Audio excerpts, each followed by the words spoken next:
자, 봅시다, 여러분. 하나님께서 이스라엘이 지켜야 할 절기를 말씀하시는데, 먼저 안식일 있었죠, 안식일. 7일을 주기로 해서 돌아가는 안식일. 그렇죠? 그래서 6일 동안 일하고 7일째 되는 날은, 세상의 일. 그러니까 여기서 말하는 세상의 일이라고 하는 것은 죄악된 일을 말하는 게 아니고, 내 생계와 관련된 일, 이 생계와 관련된 일을 중단하고 영적인 일에만 힘쓰는 거예요. 그래서 거룩한 모임을 가져라. 모여서 뭐 하는 거예요?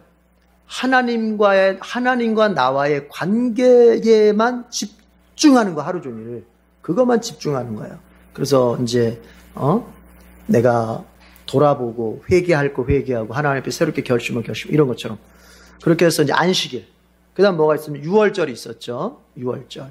자, 그러니까 안식일은 7일을 주기로 해서 돌죠. 그 다음부터 이제 6월절부터는 1년 중 이제 날짜가 정해져 있는 그런 절기예요. 자, 6월절은 1월 14일. 그런데 여기 조금 차이가 있는 게 뭐냐면, 성경에 나오는 1월달은, 그러니까 이스라엘 사람들은요, 이걸 이해를 하셔야 돼요. 종교력이 있고 민간력이라는 게 있어요. 그러니까 두 개의 달력을 가지고 있어요. 그 사람들은 두 개의 달력을. 원래는 하나였는데, 민간력 하나였는데, 하나님께서 이스라엘 백성들을 출애굽시키면서 이 달을 1월달로 삼아라, 그렇게 말씀하세요. 출애굽기 그렇게 말씀하세요. 그때가 언제냐면 7월달. 그래서 우리가 뒤에 이제 나팔절 때 얘기가 또 나오겠지만 7월달. 원래는 민간력으로는 7월달인데 하나님께서 이 달을 해의 첫 해로 삼아라 그래서 첫 해로. 그래서 7월을 갑자기 1월로 만들어 버렸어요. 그런데 그래서 민간력과 종교력이 있는데, 이 성경에 나오는 달력은 종교력이라고 보시면 돼요. 종교력. 그러니까 6월절이 1월 14일이라고 되어 있으면은 실제 민간력으로는 며칠일까요? 7월 14일인 거예요. 7월 14일. 일반인 이스라엘 백성들이 농사 짓거나 뭐 하거나 이럴 때 쓰는 달력은 7월 달인 거예요. 그런데 그러니까 여러분 이거 너무 기억하려고 하지 마세요. 이해만 하시면 돼요. 이스라엘 백성의 민간력, 뭐 종교력 다 좋아요. 그걸 갖다가 우리가 지금 쓰고 있는 태양력, 우리가 지금 태양력을 쓰잖아요, 달력을. 그렇죠? 태양력으로 쓰면은 예를 들어 1월이 3월, 4월 정도 돼요. 우리의 3월, 4월이 성경의 1월 달이라고 생각하시면 돼요. 아시겠죠? 그런 정도 차이가 있다. 그것만 알고 뭐 그거 일일이 다 기억할 거 없어요. 자, 그런데 어쨌든 6월절은 1월 14일. 그때가 이제 6월절인데, 6월절은 뭘 기념합니까? 이집트에서 장자들이 다 죽는 재앙, 마지막 10번째 재앙을 당할 때, 이집트의 장자들이 다 죽을 때, 양의 피가 칠해져 있었던 이스라엘 백성들의 장자는 다 살았잖아요. 그걸 기념하는 거죠. 그러니까 이집트의 장자들이 죽는다고 하는 건 뭐냐면 다 죽는다는 얘기예요. 이집트의 사람들이 다 죽을 때 이스라엘 백성만큼은 양의 피 덕분에 살아난, 하나님이 생명을 구원해 주시는 그것을 이제 기념하는 거죠. 1월 14일. 그리고 또 한 가지는, 이걸 좀 봅시다. 이스라엘 사람들은 우리하고 좀 달랐던 게 뭐냐면은, 성경에 나오는, 지금 우리 성경 얘기하는 거예요. 고대 이스라엘 백성들이 시간을 생각할 때 우리는 아침부터 저녁까지를 하루라고 생각하잖아요. 그런데 이스라엘 백성들은 전날 저녁에서 그 다음날 저녁까지가 하루예요. 그러니까 핵심은 이겁니다. 우리는 새날의 시작이 아침인데, 성경의 이스라엘 백성들은 새날의 시작이 언제예요? 저녁이에요. 저녁. 대략 그 시간이 어느 때쯤 되냐면은 해질 때라고 얘기를 하는데, 해가 질 때라고 얘기를 해요. 그러니까 해질 때부터 새로운 하루가 시작되는 거예요. 그걸 대략 따져보면은 한 저녁 6시쯤 되는 거예요. 저녁 6시쯤. 그러면 1월 14일 6월절이라고 하는 건 뭐냐? 6월 14일 6월절이라는 것은 여러분 1월 13일 저녁부터 시작해서, 그렇죠? 1월 13일 저녁부터 사실은 하루가 시작된 거잖아요. 그때부터 이제 6월절이 시작되는 거예요. 이해가 되시죠? 자, 어쨌든 6월절은 1월 14일. 뭘 기념합니까? 이집트에서 장자들이 구원받은 사건을 기념하는 거. 그리고 1월 14일에 바로 이어서 뭐가 있냐면은 우리 무교절이라는 게 있잖아요. 무교절. 그러니까 이게 헷갈려요. 어떤 경우는 성경도 그렇고 설교자도 그렇고 6월절을 말하는 것 같은데 무교절이라는 말을 쓰고, 왜냐하면 이게 같이 쓰기도 하거든요. 자, 그럼 이렇게 이해를 해요. 6월절 1월 14일 날 6월절을 지키면 그 다음 날부터 1월 15일부터 7일 동안, 그러니까 1월 21일까지가 무교절기예요. 무교절기. 네, 무교절은 며칠을 지켜요? 7일을 지키는 거예요. 7일. 이해가 되시죠? 예. 그럼 무교절은 뭘 기념해요? 이집트에서의 고난을 기억하는 거예요. 기념하는 거예요. 그래서 그때 뭐 먹어요? 무교병 먹잖아요. 무교병. 그렇죠? 무교병이라는 건, 무교병이라고 하는 건 뭐냐면 빵은 빵인데 뭐가 들어가지 않은 빵? 누룩이 들어가지 않은 빵. 여러분, 우리 뭐예요? 옛날에 빵 만들 때 파우더 넣잖아요. 베이킹 파우더 넣잖아요. 그게 누룩 역할하는 거잖아요. 부풀게 하는 거잖아요. 그래, 옛날에 누룩으로 했는데 무교병이라고 하는 것은 그 무교가 누룩을 넣지 않는다. 누룩이 없다는 말이에요. 누룩이 있는 것은 유교병이죠. 유교병. 평소에는 유교병의 빵을 먹다가 이 무교절 기간에는 6월절부터 무교절 기간에는 무슨 빵을 먹어요? 무교병을 먹는 거예요. 이게 누룩이 없는 빵. 그럼 왜 누룩이 없는 빵을 먹어요? 성경에서 누룩은 좋은 의미로 쓰인 경우에는 거의 없어요. 성경에서 누룩은 어떤 걸 상징하냐면은 죄를 상징하는 거예요. 부패. 누룩은 부패잖아요. 부패를 말하기 때문에 이건 죄를 상징하는 거예요. 그래서 하나님께서 상징적으로 6월절이나 무교절 때 구원을 하는 날이니까, 이날은 구원하는 날이니까 이때는 무교병을 먹어라. 누룩이 없는 빵을 먹어라. 그렇게. 자, 그래서 우리가 안식일 받고 6월절 받고 무교절 봤어요. 자, 그런데 우리가 초실절이라고 하는 걸 또 봤잖아요. 초실절. 그렇죠? 이게 좀 여러분이 이해를 조금 이해하기가 어려웠던 것 같아요. 어떤 분이 좀 이해가 잘 안 된다 그러는데, 이 초실절이라고 하는 것이 우리가 어디에 나오는 거냐면 지금 23장 10절에 나오는 말이에요. 근데 여기 보면은 초실절 이런 말이 없어요. 그렇죠? 여러분 10절 한번, 어차피 절개하는 거니까 확실하게 하는 의미에서 10절 한 번 더 읽어봐요. 10절 다 같이. 레위기 23장 10절 다 같이 시작. 너는 이스라엘 자손에게 말하여라. 그들에게 다음과 같이 일러라. 너희는 주가 주는 그 땅으로 들어가 곡식을 거둘 때에 너희가 거둔 첫 곡식단을 제사장에게 가져가야 한다. 그랬죠? 그러니까 여기 초실절이라는 말은 없는데, 초실절이라는 건 뭐냐면은 처음 곡식 나달을 바치는 걸 말하는 거예요. 처음 곡식단을 바치는 것을 이제 초실절이라고 하는데, 이때가 언제냐면은, 자, 이거 잘 들으셔야 돼요. 보세요. 6월절이 있죠. 며칠이에요? 며칠이에요? 교회를 30년, 40년 다녔는데도 이거 아직 모르는 사람들이 많은데 확실히 하셔야 돼요. 1월 14일이에요. 그리고 무교절이 며칠부터 시작해요? 1월 10일부터 시작해요. 이 15일이 무교절인 동시에 초실절이에요. 이렇게 이해하면은 정확하게 이해한 거고 쉽게 기억할 수 있어요. 초실절. 무교절이면서 동시에 초실절. 그러니까 무교절은 7일 동안 가는 거고 초실절은 그날 하루인데, 그러니까 무교절의 첫날이 무슨 날이기도 하다? 초실절이기도 하다. 그럼 초실절은 뭐냐? 첫 곡식단을 바치는 날이에요. 이때가 주로 거두어드리는 곡식이 보리이기 때문에, 보리. 그래서 이때 바치는 곡식단이 보리라고 보시면 돼요. 보리. 첫 보리 수확을 바치는 거예요. 이게 왜 중요하냐? 이게 나중에 다 신약으로 다 연결이 되는 거예요. 이게 다. 이게. 자, 그 다음에 이 초실절 다음에 우리가 77절을 공부했어요. 이 77절이 조금 이해하시는 데가 조금 여러분이 더 헷갈려 하시는 것 같아요. 구약에 보면은 3대 절기가 있는데, 3가지 절기. 6월절, 그 다음 또 뭐가 있어요? 77절, 이게 있고, 그 다음에 마지막에 장막절, 이렇게 3가지가 있어요. 그때 77절이에요. 근데 이 77절에 왜 헷갈리냐면은, 여러분 헷갈리는 이유가 77절이라는 말로만 쓰지 않고 성경이 이 77절을 2가지 이름으로 또 써요. 그게 뭐냐? 오순절, 그리고 맥추절 이렇게 뒀어요. 물론 이 오순절이라는 말은 구약에는 안 나와요. 이 오순절이라는 말은 신약 성경에 가서 나와요. 신약 성경. 원래 구약에는 이 오순절이라는 말이 안 나와요.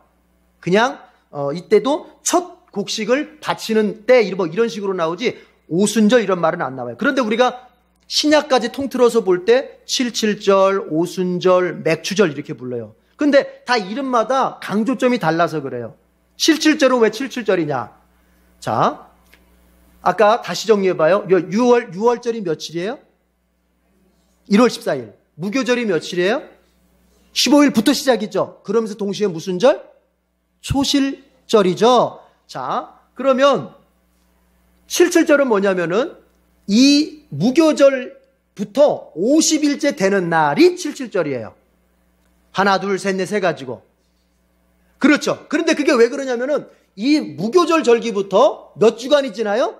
7주간이 지나는 거예요. 그러면 7일씩 7주간이면 7, 7에 49잖아요. 그래서 하나님께 이렇게 말씀하세요. 7주간을 꽉 채워서 지킨 다음에 마지막 7주간 안식일 다음 날 며칠이에요? 50일이 되는 거죠. 7, 7에 49하고 다음 날이니까 50일이 되는 거예요. 그래서 이걸 갖다가 7주간이기 때문에 77절 그렇게 부르는 거고 50일째 되니까 오순절 그렇게 부르게 되는 거고 그 다음에 이때가 뭘 바치는 때냐면은 밀을 바치는 때예요. 밀. 그래서 밀 맥자를 써서 맥추절 그렇게 부르는 거예요. 이해가 되시죠? 예. 벌써 지쳤어요 이제 우리 내 용량을 벌써 다 썼나? 잘 따라오셨어요. 그래서 이제 77절까지 우리가 잘 왔습니다. 그래서 여러분 자 기억이 안 나면 1월 14일 6월절이었지 그리고 15일부터 7일 동안 무교절 무교절 첫날이 초실절도 동시에 초실절 그 무교절 첫날부터 50일째 되는 날이 오순절 77절 맥추절 이렇게 부르는데 여러분 다 잊어버려도 좋은데 77절 좋아요. 기억 안 해도 좋아요. 그냥 오순절로 기억하세요. 50일째다 50일째. 그런데 신약에 와서 이 오순절이라는 말을 쓰는데 다른 의미로 쓴단 말이에요. 어떤 의미로? 성령이 강림하신 날로 쓴단 말이에요. 그 오순절에 마가다락방에 성령이 강림했다. 오순절에 사도행전 2장에 그게 나오잖아요. 오순절에 성령이 강림했다 그러잖아요. 그러니까 여러분 우리가 알기로는 우리가 알 때 오순절 날이 성령이 강림하신 날이구나. 이게 아니에요. 오순절은 원래 뭐예요? 추수, 밀 바치는 추수감사의 날이에요. 그런데 해필이면 그날 누가 오셨다? 성령이 오셔서 이게 이제 우리가 밀 바치는 날에서 뭐예요? 성령이 오신 날로 이게 이제 더 의미가 더 변화된 거예요. 아시겠죠? 그러니까 성령이 와서 오순절이 생긴 게 아니라 원래 오순절이 있었는데 그날 성령님이 오신 거예요. 이해가 됐죠? 예. 자, 거기까지 하고 오늘 이제 했고, 그리고 지난주 사람의 형편을 배려하시는 하나님까지 했습니다.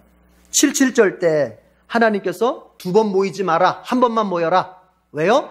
이때가 제일 바쁜 농사철이니까 하나님께서 2번 모이면 너희 농사 짓는데 지장이 있을 테니까 모임을 한 번만 해라. 보통 절기 때 모임을 첫날에 한 번, 마지막 날에 한 번, 2번 모이거든요. 그런데 이때는 한 번만 모여라. 왜요? 농사 짓는데 너무 바쁘니까. 그래서 이렇게 얘기하고 마무리했죠. 하나님은 우리의 형편을 배려해 주시는 분이시다. 이렇게 얘기를 했었습니다. 자, 세 번째 단락으로 가서 이제 우리 나팔절하고 속죄일을 볼 텐데 24절 표시 안 했죠? 네, 24절 지도 표시하십시다. 레위기 23장 24절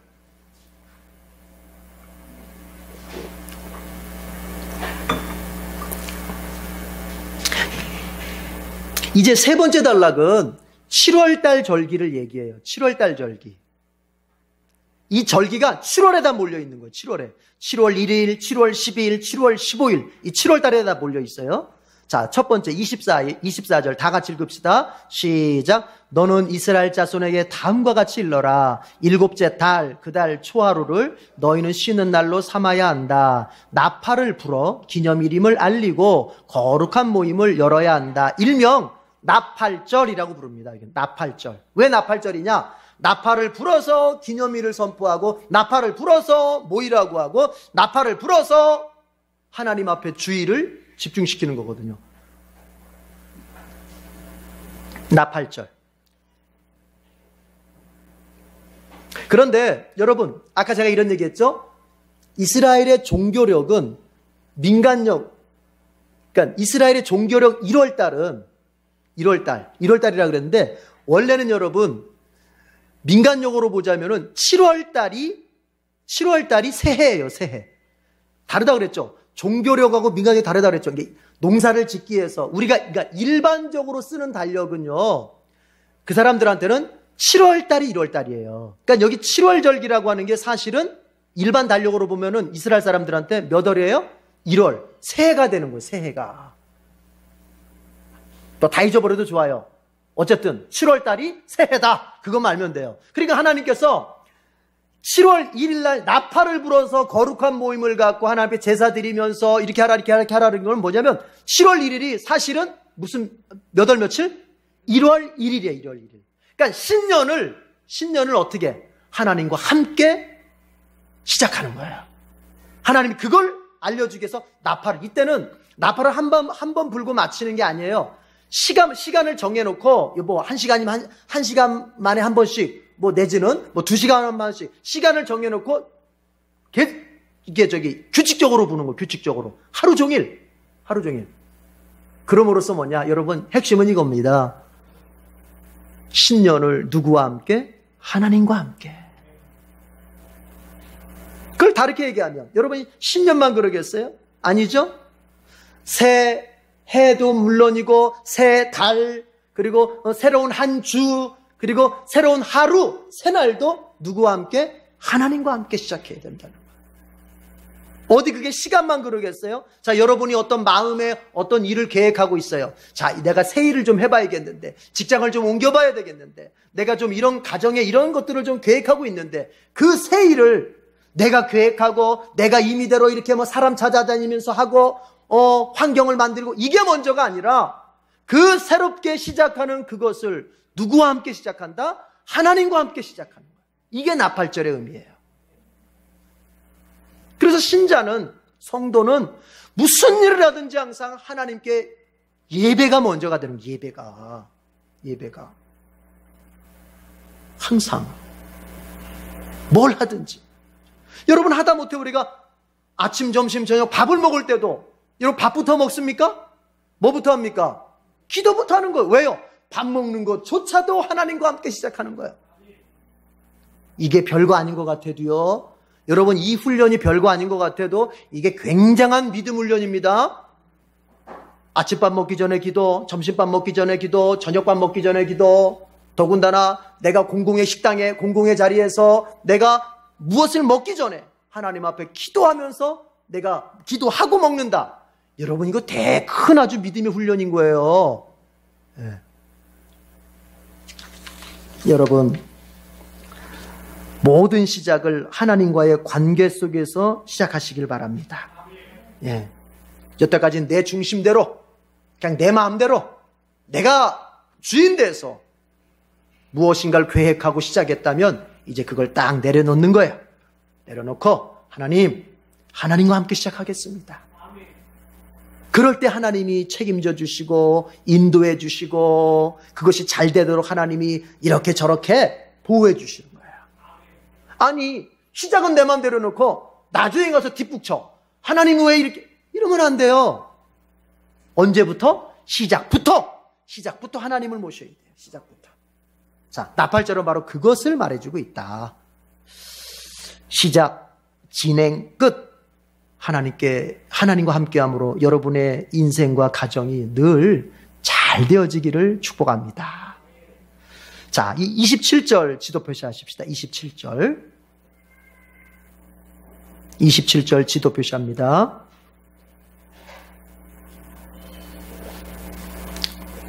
다 같이 읽어보겠습니다. 시작. 일곱째 달 열흘날은 속죄일이다. 너희는 이날에 거룩한 모임을 열고 고행하며 주에게 살라 바치는 제물을 바쳐야 한다. 아까 7월 1일이 나팔절이었어요. 그 다음에 7월 10일이 그 일자에다가 동그라미 하나 치면 10일이잖아요. 7월 10일이 바로 속죄일 내지는 대속죄일 이렇게 부르기도 해요. 왜 그런가 하면은 1년에 딱 한 번 하나님께서 이스라엘 백성의 죄를 용서하시는 그 때가 있는데 이스라엘 백성 전체의 죄를 용서하시는 때가 딱 한 번 있어요. 딱 한 번. 그게 속죄일이에요. 속죄일. 7월 10일. 그러니까 이때는 하나님 앞에 이스라엘 백성 전체가 죄를 용서받는 날이에요. 이때가. 그래서 대속죄일이라고도 부르고 속죄일이라고도 부르는데 그때가 몇 월 며칠이라고요? 7월 10일이에요. 10일. 그래서 이때 우리 알죠? 히브리서에 보면은 대제사장이 1년에 한 번 저 제물을 들고 저기 지성소까지 들어간다 이런 말이 있잖아요. 그때가 1년에 한 번. 그때가 언제예요? 7월 10일 속죄일을 말하는 거예요. 1년에 한 번 아무 때나 자기가 들어가는 게 아니라 7월 10일이면 피를 받아가지고 지성소에 들어가서 이스라엘 백성 전체의 죄를 용서. 그러니까 이 속죄일은 뭘 기념하는 날이냐면 대제사장이 이스라엘 백성들의 죄를 용서받게 하는 날을 기념하는 거야. 여러분, 그런데 하나님 이렇게 말씀하세요. 27절 보니까 너희는 이날에 거룩한 모임을 열고 고행하며 그럽니다. 고행하며. 이게 개역개정 성경, 옛날 한글 개역 성경 뭐라고 나냐면은 괴롭히며 그렇게 나와요. 자기를 괴롭혀야 된다. 그러니까 이 말을 갖다 이렇게 해가지고는 어떤 성도들은 고행, 내가 막 금욕을 하고 막 고행, 나를 갖다가 막 자학을 하고 막 이런 날인가? 그게 아니고요. 아주 쉽게 얘기하면 뭐냐면 여러분 절제하면서 회개를 하는 걸 말하는 거예요. 절제하면서 회개하는 거예요. 이제까지 자기 욕망대로 살았던 걸 적어도 이날만큼은 이날 하루만이라도 절제하고 뭐예요? 회개하는 거. 회개. 하나님 앞에. 여러분 한번 제가 여러분한테 한번 물어볼게요. 속으로 대답해 보세요. 죄를 회개할 때 고통이 있습니까? 없습니까? 죄를 회개할 때 여러분 고통이 못 느껴진다면 그거는 회개가 아닐 가능성이 커요.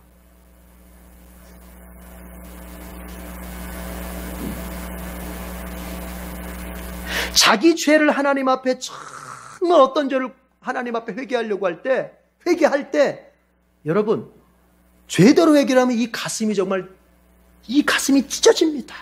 이 가슴이. 왜 우리가 회개해놓고 또 그 죄 또 짓는 줄 알았어요? 하나님 용서해 주자는 거 또 그 죄 왜 짓는 줄 아세요? 가슴을 쥐어짜는, 내 마음을 정말 쥐어짜는 그 회개가 없었어요. 여기 말하는 것처럼 고행이 없어. 고행이. 회개가 그냥 죄를 나열하는 거야. 하나님 저 이런 죄 졌어요. 아시죠? 저 연약한 거 아시죠? 이런 죄 졌어요. 용서해 주세요. 물론 좋아요. 그거라도 하나님은 기쁘게 받으실 수 있지만 정말로 여러분 내 죄가 너무나도 나에게 비참하고 이 죄가 나에게 너무나도 참담하다. 내가 이 죄 때문에 내 인생이 이렇게 망가지고 이 죄 때문에 내 인격이 이렇게 파탄이 나는구나. 내가 하나님의 복도 정말 많이 받을 수 있는데 이 죄 하나 내가 버리지 못해서 이 습관 하나 내가 끊지 못해가지고 내 인생이 이렇게 비참하게 살아야 되나 하면서 회개할 때 이 마음이 찢어지는 거예요. 이 마음이. 이런 고통이 없이 회개한다? 고통 없이 회개하기 때문에 우리가 그 죄를 얼마든지 쉽게 다시 짓게 되는 거야. 에이 뭐 죄 짓고 또 그냥 나불나불하지 뭐. 여러분 가만히 생각해 보세요. 죄라고 하는 것은 죄 자체를 죄 자체만 떠올려도 여러분 내 마음이 너무 괴롭습니다. 그리고 그 죄를 짓는 내 모습을 떠올리면 너무너무 부끄럽고 정말 기억에 담기조차도 싫은 거예요. 특별히 더러운 죄를 지었을수록 그 더러운 죄를 짓고 있는 나를 떠올리며 주님 앞에 죄송합니다, 주님 용서할 때 이 마음이 너무너무 아프게 되는 거예요. 그걸 말하는 거예요. 참된 회개.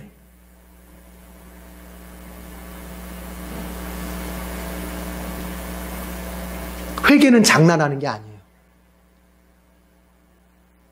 회개는 말장난하는 게 아니에요.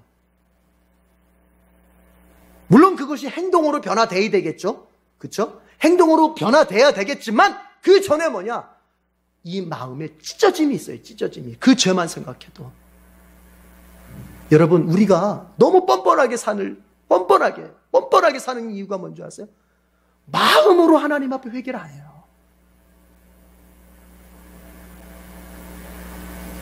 여러분, 내가 은밀하게 죄 짓는 그 모습 떠올려 보세요. 마음이 안 아파요. 남들이 안 봤으니까 다행이다. 이겁니까? 아니잖아요. 그거예요. 바로 그 찢어짐의 마음을 품으면서 하나님 앞에 이날 회개하는 거예요. 하나님, 정말 제가 너무나 참 속되게 살았습니다. 그러면 하나님께서 대제사장을 통해서 다 용서해 주시는 거예요. 여러분, 회개를 회개답게 해야 됩니다. 회개를 회개답게 해야 됩니다. 그렇습니다. 새 삶의 시작은 새로운 계획에 있지 않습니다. 많은 사람들이 이걸 착각하더라고요. 새 인생의 시작을 새로운 결심과 새로운 계획에다가 초점을 두는 사람들이 있어요. 절대 그게 아닙니다. 그렇게 가르치는 사람들이 있으면 그것은 뭐냐? 그것은 세상의 철학이고 그것은 심리학이에요. 성경은 새로운 출발을 어디다 두느냐? 회개에 둡니다. 회개. 하나님 앞에 회개함으로 새롭게 시작하는 거예요. 내가 그 죄를 떠남으로 새롭게 시작하는 거예요. 아무리 계획을 그럴싸하게 짜고 결심을 아무리 그럴싸하게 했어도 그 죄를 끊을 마음을 내가 갖지 않고 그 죄를 여전히 내가 붙잡고 있는 한 나의 인생은 똑같이 반복될 수밖에 없는 거예요. 내가 왜 이렇게 비참한 인생을 이렇게 살아가고 있습니까? 의지가 약해서, 계획이 부실해서, 환경이 안 좋아서? 아니에요. 내가 붙잡고 있는 그 죄를 아직 놓지 않기 때문에 그런 거예요. 하나님은요, 그렇습니다. 하나님은 우리에게 정말 어려울 때 간간히 도와주십니다. 정말 어려우면은 간간히 도와주실 수 있어요. 그러나 정말 하나님이 여러분이 바라는 축복은 절대 주지 않습니다. 어느 때까지? 그 죄 놓을 때까지 안 줍니다. 이걸 아셔야 돼요. 여러분이 어쩔 수 없어 벼랑 끝에 서 있어가지고 죽기 직전일 때는 죽으면 안 되잖아요. 그렇죠? 죽으면 안 되잖아요. 그러니까 하나님 도와주세요. 조금은 도와주세요. 그러나 이걸 알아야 돼. 여러분이 정말 마음속에 바라는 어떤 것이 있는데 그것은 뭐냐? 하나님이 노라고 하는 그것을 놀 때 주시는 거예요. 아셔야 돼요. 우리가 자식 키울 때 그러잖아요. 우리가 자식의 어떤 나쁜 습관을 고치려고 할 때 여러분 어떻습니까?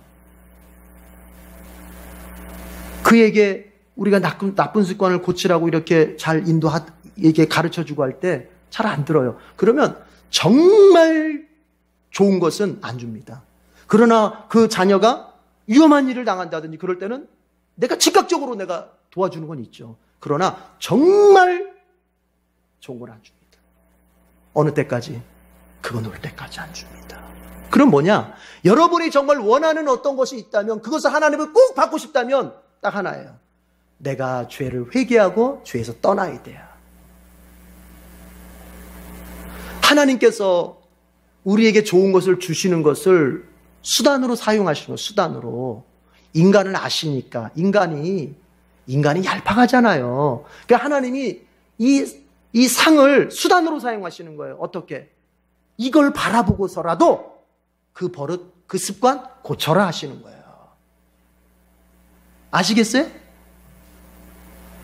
원래는 그 상, 그 복이 없어도 내가 구원받은 사람으로서 마땅히 내가 예전부터 살아왔던 어떤 죄의 습관을 버려야 돼요. 마땅히 버려야 돼요.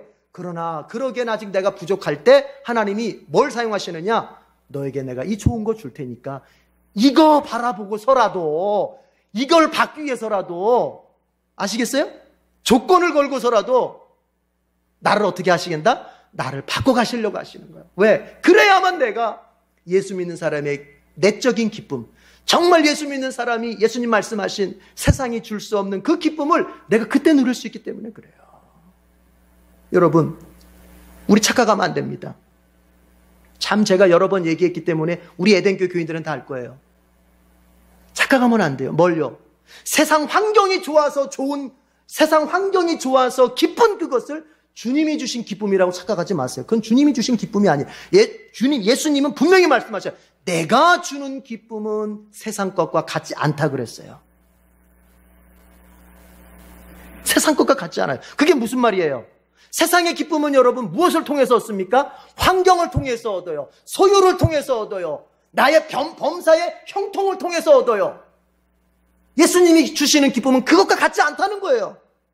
오히려 예수님의 기쁨은 내가 고난을 받는데도 기쁘고, 감옥에 갇혔는데도 기쁘고, 내가 매를 맞는데도 기쁘고, 삶이 막혀있는데도 이상하게 기쁘다. 내가 어떤 분이 그런 저한테 간증하는 걸 들었어요. 목사님, 제가 옛날에 성령 충만할 때는요, 목사님, 정말, 문제가 있고, 여러 어려움이 있는데도요, 목사님, 걱정이 하나도 안 되었어요. 이렇게 기뻤어요, 그때요. 그런 얘기, 맞아요. 그거예요. 그게 뭐냐? 세상 것과 같지 않은 기쁨이에요. 그래서 우리 착각하면 안 돼요. 지금 조금 일이 잘 돼가지고 내가 기쁘다? 예수님 나를 기쁘게 복 주시나 보다. 물론 그럴 수도 있지만 그거 아닐 수도 있어요. 예수님이 내게 주시는 기쁨을 체험하는 때는 언제냐? 여러분이 고난 받을 때야. 여러분이 고난 받을 때, 문제가 잘 안 풀릴 때, 여러분 그때 어떻습니까? 여러분 마음에 원망입니까? 기쁨입니까?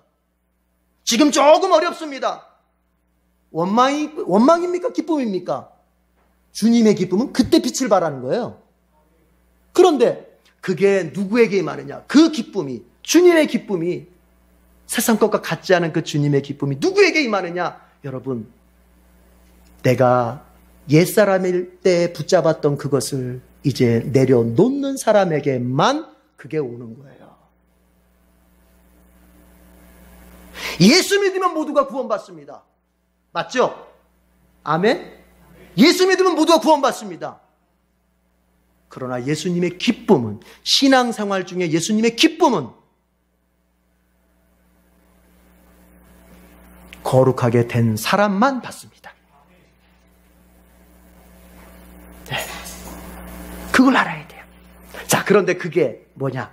바로 회개를, 주님 앞에 회개를, 주님.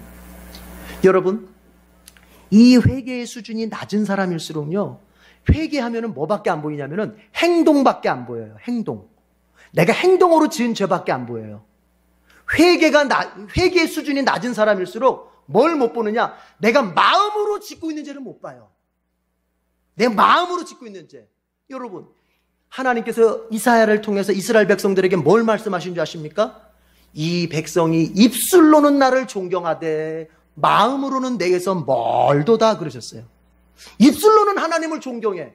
즉 행동으로는, 외적인 모습으로 보면 때 되면, 절기 때 되면 와서 제사드려 제물 바쳐, 하나님이 레위기에서 바쳐라 한 제물 따박따박 잘 바쳐. 겉으로 볼 때는 전혀 하나님하고 멀어져 보이지가 않아요. 그러나 그 마음은 어떻다? 마음은 어떻다? 멀다. 이게 영안이 열리지 않은 사람은, 성령에 사로잡혀서 회개가 되지 않은 사람은 자꾸 죄가 나의 행동에만 국한되는 거예요. 그래서 내가 어떤 행동의 죄를, 내가 주일 성수, 내가 주일날 안 빠졌다, 내가 11조 꼬박꼬박 잘했다, 내가 기도 생활도 조금 한다, 그럼 죄 안 진 것 같아. 하나도 죄가 안 진 것 같아. 자, 이제 살펴봅시다. 당신의 마음이 감사가 넘칩니까? 당신의 마음이 매일매일 하나님하고 친밀하게 정말 동행하는 것 같습니까? 이건 어떨까요?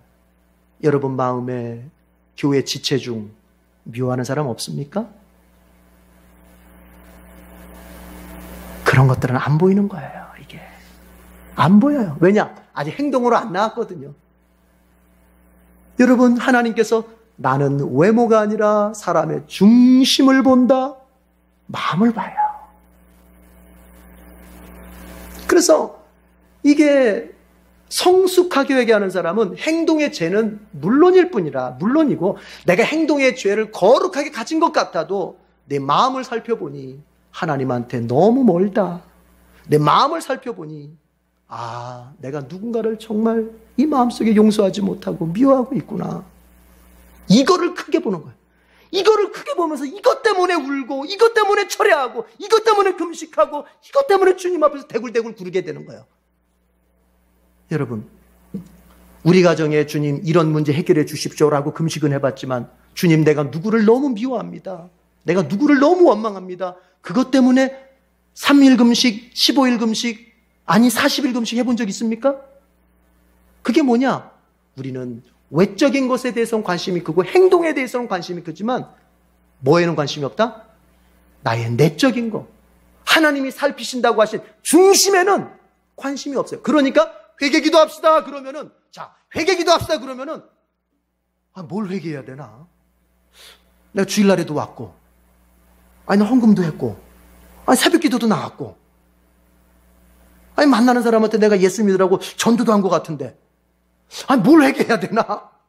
안 보이는 거예요. 이제부터 잘 기억하십시오. 행동 이전에 하나님은 여러분의 중심을 살피십니다. 중심이 어디 있는지. 그거예요. 바로 그렇게 거룩한 모임을 열고 고행하며 주님 앞에 회개할 때 주님이 이제 다 용서해 주시는 거예요.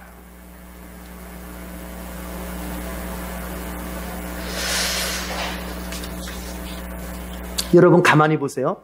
속죄일은 있잖아요. 자, 이거 생각해 보세요. 여러분 하나님께서 너희들 1년에 아무리 못해도 1년에 한 번 7월 10일은 내가 너희들의 죄를 작정해 주려고 내가 아주 작정해 주려고 마음 먹었다. 하나님 그런 거잖아요. 아예 죄를 용서해 주려고 마음 먹었어 하나님이. 그래 날짜까지 정해놨어. 자, 그런데 보십시오. 그렇다고 해서 이스라엘 백성 전체가 다 용서받을 수 있나요? 모두가? 아니라는 거예요. 그게 27절에 하는 얘기예요. 뭐냐? 29절에 하는 얘기, 29절 다 같이 읽어보세요. 29절, 30절 다 같이 시작. 이날에 고행하지 않는 사람은 누구든지 자기 백성에게서 끊어지게 하여야 한다. 누구든지 이날에 어떤 일이라도 하면 내가 그를 백성 가운데서 끊어버리겠다. 무슨 얘기입니까? 여러분 7월 10일이 속죄일로 하나님께서 아예 용서해 주기로 작정한 날로 정해놨음에도 불구하고 어떤 사람은 용서받지 못하고 오히려 저주를 받아서 그 백성의 자리에서 쫓겨난다는 얘기예요. 누가 이렇게 됩니까? 속죄일에 하나님 앞에 회개하지 않고 다른 일을 하는 거예요. 다른 일이라는 게 뭡니까? 하나님이 이날 아무 일도 하지 말라 그랬는데 이날은 임시 안식일이기 때문에 아무 일도 하면 안 되는데 뭐예요? 저 무슨 일이 바쁩니다. 저 먹고 살기가 바쁩니다. 돈 버는 일이 바쁩니다. 제가 무슨 일이 너무 급해서 이런 사람은 어떻게 한다? 용서받지 못할 뿐만 아니라 백성 중에서 끊쳐진다. 백성 중에서 끊어진다는 말은 뭐냐면 여러분 이것은 정치적으로 말하자면은 이것은 출교를 당한다는 소리예요. 이 백성에 대해서 쫓겨난다는 얘기예요. 쉽게 말하면. 이걸 얘기하고 싶은 거예요. 여러분, 하나님께서 이렇게 우리에게 복음을 주십니다. 누구든지 예수만 믿으면 다 용서해 준다. 누구든지 예수만 믿으면 내가 죄를 용서해 주고 내 자녀 삼아 주고 천국을 주고 영생을 준다. 자, 그럼 이제 생각해 봅시다. 하나님이 이렇게 약속을 주셨다고 해서 지구에 있는 모든 사람들이 다 저절로 구원받을 수 있습니까? 아니죠. 아니잖아요. 그럼 누구만 구원받을까요? 하나님의 그 약속을 다 받아들이고 믿음으로 순종한 사람만 구원받는 거예요. 여러분, 이걸 제가 이렇게 얘기하니까 그렇지 신학자들 가운데서는 만민 구원론, 여러분 그게 학문적인 분야예요. 만민 구원론. 결국 하나님은 사랑의 하나님이니까 지구의 모든 인간을 다 구원해 주실 것이다. 믿든지 안 믿든지 다 구원해 주실 것이다. 이런 이론을 펴요. 왜? 하나님은 어떤 하나님이니까? 사랑의 하나님이니까. 그러나 그렇지 않다. 하나님이 아무리 사랑의 하나님이라도 하나님은 어떤 사람을 용서하시고 어떤 사람을 구원하시느냐? 하나님께서 용서해 주시겠다고, 내가 예수 믿으면 용서해 주겠다고 했을 때 예수를 믿고 교회에 나오고 그렇게 순종한 사람에게만 구원을 주시는 거야. 여러분, 하나님의 은혜는요 이미 준비되어 있어요. 뭐 죄 용서뿐만 아니라 하나님의 은혜는 이미 준비되어 있어요. 하나님은 여러분에게 주실 복도 준비해 놓고 계세요. 하나님은 여러분에게 주실 선물도 이미 준비해 놓고 계세요. 자, 그런데 이겁니다. 하나님이 약속하고 준비됐다고 해서 그게 저절로 내게 돼요? 그 얘기예요. 저절로 내게 돼요? 아니에요. 뭐 해야 돼요? 내가 제대로 반응을 해야 돼요. 제대로 반응을 해야 돼요. 그 얘기입니다. 예수 믿는 사람만 구원받을 수 있습니다. 세상의 모든 사람들이 있어도 예수 믿는 사람만 구원받을 수 있습니다. 믿습니까? 여러분 가족 중에 아무리 착해도 예수 안 믿으면 구원 못 받습니다. 그 친구 법 없이도 살 사람, 이 세상에서는 법 없이도 살 사람일지 모르겠지만 천국의 법으로 들이대면 그 사람은 가장 악한 사람이에요. 안 되는 거예요.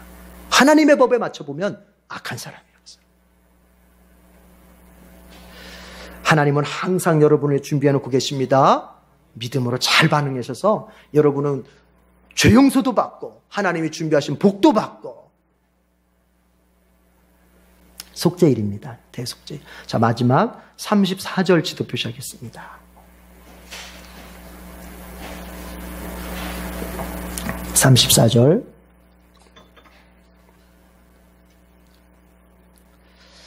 다 같이 읽어보겠습니다. 시작. 너는 이스라엘 자손에게 다음과 같이 일러라. 일곱째 달의 보름 날부터 이래 동안은 주에게 예배하는 초막절이다. 42절 43절 나침반 표시하겠습니다. 초막절에 관련한 보조구절인데 42절 43절 나침반 표시하고 다 같이 읽어보겠습니다. 시작. 이래 동안 너희는 초막에서 지내야 한다. 이 기간에 이스라엘의 본토 사람은 누구나 초막에서 지내야 한다. 이렇게 하여야 너희의 자손이 내가 이스라엘 자손을 이집트 땅에서 인도하여 낼 때에 그들을 초막에서 살게 한 것을 알게 될 것이다. 나는 주 너희의 하나님이다. 초막절 얘기입니다. 이 초막절도 이름이 여러분 3개가 있어요. 초막절, 장막절, 수장절. 어떤 데서는 초막, 어떤 데서는 장막, 어떤 데는 수장 이렇게 얘기해요. 자, 이때는 어떤 절기냐면은 농사로 이야기하는, 그러니까 절기를 여러분 2가지 의미로 생각해야 돼요. 하나는 뭐냐면 농사와 관련된 거고, 절기가 그렇잖아요. 농사와 관련된 거고, 하나는 뭐냐? 그들의 영적인 의미와 관련된 거예요. 그러면 이때 초막절은 뭐냐면 이제 수확의 마지막 단계예요. 수확의 마지막 단계. 우리가 헷갈리는 게 뭐냐? 아까 초실절도 첫 수확을 거둬들였다. 칠칠절도 첫 수확을 바치는 날이다. 그런데 이게 달라요. 초실절은 뭐냐면 국가 전체적으로 첫 번째 수확을 바치는 날. 쉽게 이야기하면 초실절은 이스라엘의 국가 전체적인 면에서. 그러면 칠칠절은 뭐냐? 이때도 첫 수확을 바치는 건데 뭐냐? 이때는 개인적으로 가정마다 바치는 거예요. 가정마다. 자, 그러면 이 장막절은 뭐냐? 이때도 추수감사거든요. 그러면 야, 도대체 이스라엘은 추수감사가 몇 번이야? 이때의 수확은 뭘 수확하는 거냐면은 이때는 밭에서 기르는 이런 작물들을 수확하는 것보다 뭐냐? 나무에서 열매를 따는 거. 말하자면 과일 종류 있죠. 과일 종류 같은 걸 이때는 수확하는 시기라고 생각하시면은 이해가 정확하신 거예요. 그게. 과일 종류, 나무에 열린 열매를 따는 거예요. 그래서 그것을 마지막 창고에다가 딱 넣어두고, 그럼 뭐냐? 그렇게 하면은 1년의 농사가 마무리가 된 거예요. 딱. 그래서 이 장막절, 이 초막절은 농사에 있어서는 마지막 수확이에요. 마지막 수확. 마무리하는 거예요, 이제. 그러니까, 자, 모든 수확을 다 했습니다. 마무리했습니다. 그런 다음에 여러분, 잘 됐다. 개운하다. 일 마쳤으니까 개운하다. 이거예요?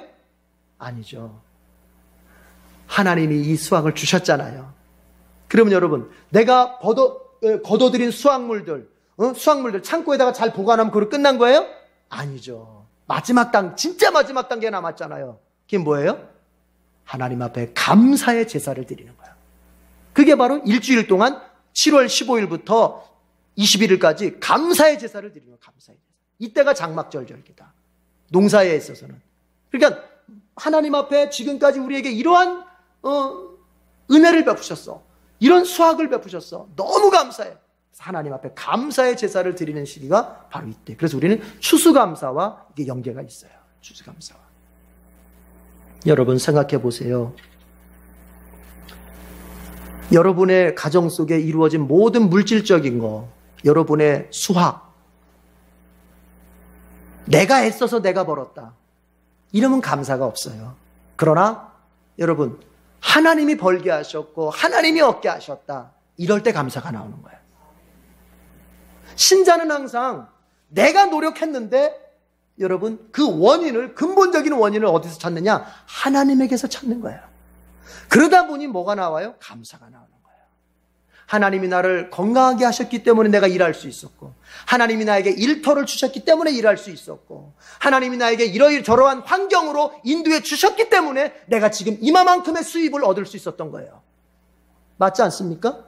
이것을 믿고 인정하는 사람은 이제 마지막 단계가 있어요. 뭐예요? 하나님 앞에 감사의 제사를 드리는 거예요. 감사의 제물을 드리는 거예요. 이게 바로 초막절입니다. 그래서 신자와 불신자의 차이가 어디서 확연히 다르느냐? 여러분, 어떤 일을 성공한 다음에 그 뒷마무리를 어떻게 하느냐에 따라서 이 사람이 신자인지 불신자인지, 내지는 신자라고 하더라도 성숙한 신자인지 아주 미숙한 신자인지 구분이 돼요. 자, 어떤 일이 성공을 했어요. 큰 수확이 생겼어요. 내가 직장에서 승진을 하고 잘 됐어요. 내 자식이 좋은 결과를 얻었어요. 불신자 같으면 어떻게 해요? 아, 수고했어. 네가 열심히 했다. 잘했다. 자, 모여라. 자, 우리 한번 부어라 마시자. 한번 해보자. 어이, 축하. 그 신자 같으면 어떻게 해요? 모여라. 우리 하나님께 예배드리자. 우리 하나님께 감사드리자. 하나님이 우리에게 이렇게 복을 주셨다. 가정 예배를 드리고 또 주일날 와서 헌금도 바치고 마무리가 뭐로 돼요? 하나님께 감사로 가는 거예요. 이게 신자고 이게 성숙한 신자예요. 이게 안 되면 그 노력과 그 공로를 내게 돌리고 사람에게 돌리는 것으로서 끝내버리면 그건 불신자예요. 아시겠어요? 아니, 아시겠냐고요. 그걸 그렇게 판단하는 거예요. 이스라엘 하나님께서 말씀하시는 거, 너희는 너희의 농사 마지막에 창고의 모든 농작물을 거두어 드리는 것으로 끝나는 것이 아니라 나 하나님께 감사의 제사를 일주일 동안 드려라.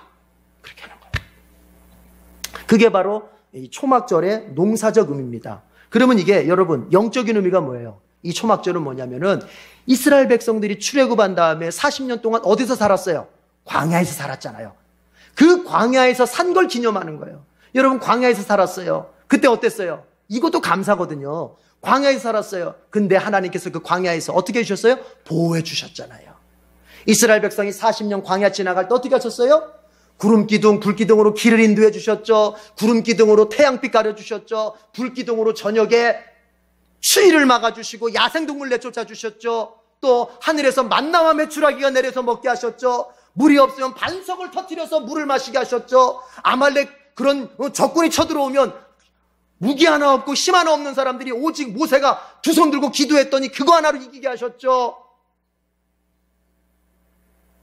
처음부터 끝까지가 다 하나님의 은혜로 살았던 거예요. 그래서 이 사람들이 42절 43절이 뭐예요? 이제 어떻게 살아? 지금 니네가 가나안에 들어가서 편안하게 살고 있는데 7월 15일부터 21일까지 7일 동안은 나뭇가지 가져다가 초막을 짓고 그 초막에서 일주일 동안 살아라. 그 얘기예요. 그래 얼마나 불편하겠어요. 그런데 불편한 그 환경 속에다 초막에서 텐트 쳐놓고 사는 가운데서 뭘 기억해라. 너희의 조상들, 너희 이스라엘 민족을 광야에서 하나님이 이렇게 보호해 주시고 인도해 주셨던 것을 기억하면서 뭐하라? 기억하면서 뭐하라는 거예요? 기억하면서 그냥 빨리 끝났으면 좋겠어요? 기억하면서 감사라는 거예요. 감사.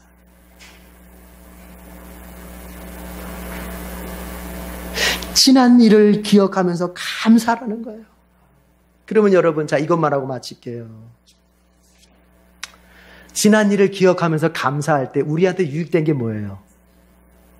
뭐 하나님이야 재물도 받으시고 하나님이야 뭐 기분도 좋아지시니까 하나님이 유익이 있는데, 우리가 지난 날을 기억하면서 감사할 때 우리한테 유익이 뭐가 있어요? 여러분, 하나님은 우리한테 유익이 있으니까 그걸 하라고 하는 거지, 절대로 우리한테 유익이 없는데 그걸 하라고 요구하지 않습니다. 지난 날을 생각하며 감사할 때 우리한테 유익이 있어요. 뭐가 있어요? 미래가 보장될 것을 확신하게 되는 거예요. 여기까지 인도하신 그 하나님께서 여기서부터 나의 남은 생에도 동일하게 인도해 주실 것이라는 믿음이 뜨거워지는 거예요. 그래서 과거를 기억하고 감사하는 것이 중요합니다. 하나님이 여러분을 잘되게 하셨을 때 그것을 주님 앞에 감사의 예물을 바치며 감사하는 것이 중요한 이유는, 그런 사람들이 미래에 걱정과 염려 없이 여전히 하나님께 맡기면서 담대하게 살 수 있기 때문인 것입니다. 사랑하는 성도 여러분, 장막절을 통해서 하나님이 우리에게 주시는 말씀은 이겁니다. 너의 나그네 인생길에서 천국 가는 그날까지 내가 너를 인도하고 보호한다. 믿으시길 바랍니다. 기도하겠습니다. 하나님 아버지, 우리는 두려워합니다. 내 뜻대로 되지 않을 때 염려합니다. 또 어떤 일을 앞에다 두고 이렇게 될까 저렇게 될까 마음이 두려워지고 조급해집니다.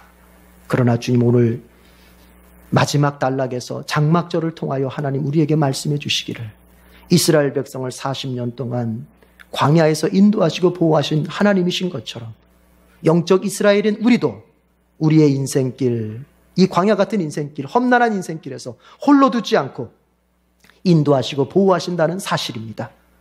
주님, 우리에게 이 약속에 대한 믿음을 확실하게 가지고 우리가 다시 삶의 자리로 나아가게 해 주시옵소서. 어떤 일을 만나든 하나님이 나를 인도하시고 보호하신다는 이 약속을 붙잡는 우리의 삶의 자리가 될 수 있도록 도와주시옵소서. 예수님의 이름으로 기도드립니다. 아멘.